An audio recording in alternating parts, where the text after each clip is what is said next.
So now we're going to talk a little bit more about impulse and like clarify the concept.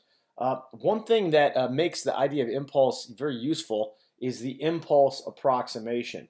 The impulse approximation is simply the idea that if you've got a collision going on, uh, there's a lot of force involved in that collision, and external forces tend to be less important when you're doing that. So when the forces applying impulse are much greater than other forces and act only a short time, we can approximate that they're the only force. For example, if you have a bat hitting a ball, the bat on the ball is a great force and it's a very short amount of time. So we can kind of ignore the small amount of force that gravity exerts during that time because it's so much smaller for that very short amount of time that the ball hits the bat. So for most collisions, we're just going to pretend that, okay, there's no other forces, that even friction doesn't matter so much. So cars colliding, pool balls colliding, any kind of objects colliding, we can just kind of ignore all those other forces outside the collision. Now, make no mistake, those forces do change the momentum. Impulse, the net force times the time acting, will equal the change in momentum, but usually that's pretty small. Examples of that were when you kick a football, we don't even talk about gravity, or a golf ball. The forces of impact of the foot or the club on the golf ball are very, very great compared to other forces like air friction and gravity. Okay, so we use the symbol I for impulse. Some textbooks use J. So either I or J are acceptable for this. The impulse, and notice the impulse of vector, that's just defined as the average force times the time, and it's directed in the direction of the average force. That equals the change in momentum. And that's just derived from Newton's law, as we saw before. And then if you're using calculus, you got to do it this way. The impulse will be the integral of the force dt. In other words, all the forces that each act for a little insy-bitsy time dt will contribute to the change in momentum. So again, this is an area under a curve. In fact, even if you don't have calculus, you can do problems like this and find changes in momentum if you've got f and t, and you've got some function of f.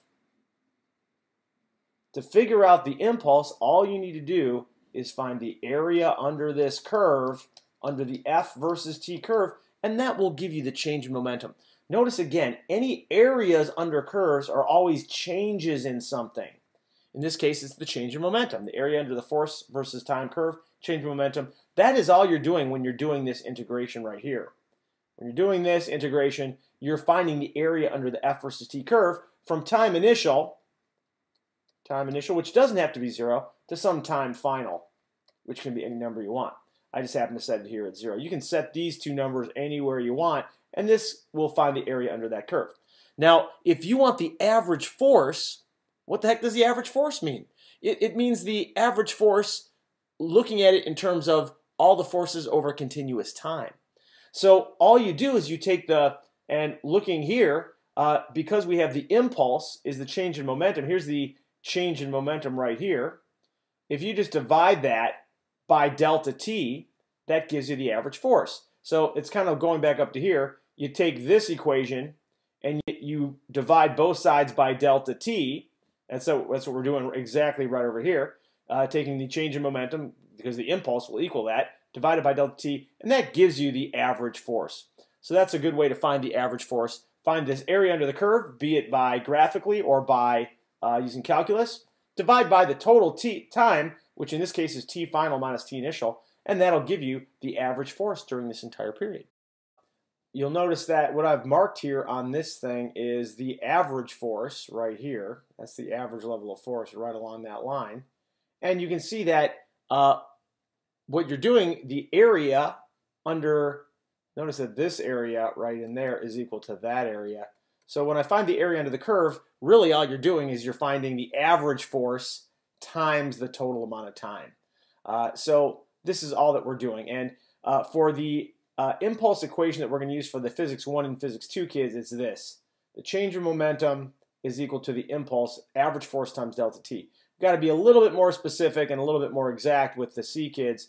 the change in momentum will be the impulse expressed as an integral of f times dt.